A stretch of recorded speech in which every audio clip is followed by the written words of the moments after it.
Hello, my name's John Rosenberg. I'm a member here at Gloria Day, and I want to share some devotions with you.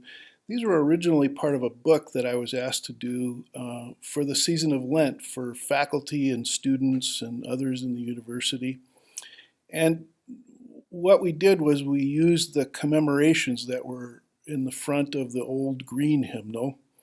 They're on a calendar there. They're also in the ELW, but they're a little bit different. They changed some people and some dates, but that doesn't really matter. Uh, and these are people you might not normally think about or expect to be there, but they are. And they're part, I think, of the cloud of witnesses that the letter of the Hebrews talks about. And I think their lives, in some ways, can be an inspiration for us as we go about our life. You'll see a lot of references to baptism in here because the title of the book was Remember Who You Are, and it was an effort to try to help people remember their baptism during the season of Lent, which is historically what used to happen in those days. The other thing you'll see here is a lot of references to creation because that was the part of the faith that at least in the 90s I thought we really needed to lift up. So there's a lot of that here too. So I hope you'll find these meaningful and may God bless you. It's February 14th, and this is the day of St. Valentine. And the reading is from 1 Corinthians 13. Love is patient, love is kind, love is not envious or boastful or rude. It does not insist on its own way. It is not irritable or resentful. It does not rejoice in wrongdoing, but rejoices in the truth. It bears all things, believes all things, hopes all things, endures all things. And this is losing your head over love.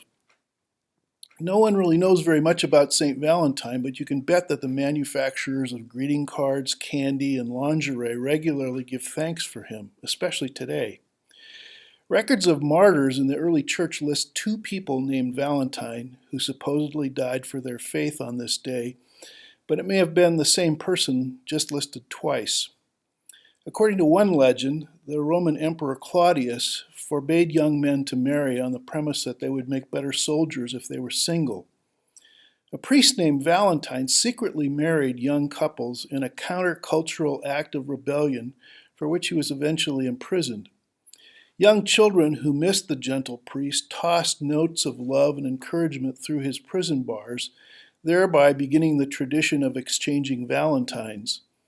Eventually, Valentine was beheaded for refusing to support the emperor's efforts at military readiness, a martyr to that love which created and redeemed the universe. Behind all the glitz and commercialized romance of this day, there is a cultural acknowledgement that love finally does conquer all. But it's not the love found in card shops, candy stores, or even the Victoria's Secret catalog, although in their own unknowing way they all point to it. It's the sort of love that Paul writes about in his most famous chapter of his letter to the Corinthians. Love that is patient and kind, love that is not envious, boastful, arrogant, or rude, love that doesn't insist on its own way, that isn't irritable or resentful, that rejoices in truth rather than in wrongdoing, love that bears all things, believes all things, hopes all things, endures all things, love that never ends. And because no one has yet been able to figure out how to make money off that kind of love, you probably won't hear very much about it today. But that's the love that motivated Valentine, whoever he was. It is the love that you and I were baptized into when we were baptized into the death and resurrection of that ultimate cosmic lover, Jesus Christ. It's the love that Paul claims is the greatest of all. It's the love worth losing your head over. Happy St. Valentine's Day. For the prayer, I want to use the verse of a hymn by George Herbert, a wonderful English poet. So join me as you're able. What wondrous love is this, O my soul, O my soul? What wondrous love is this, O my soul? What wondrous love is this that caused the Lord of bliss to bear the dreadful curse for my soul, to bear the dreadful curse for my soul. Amen.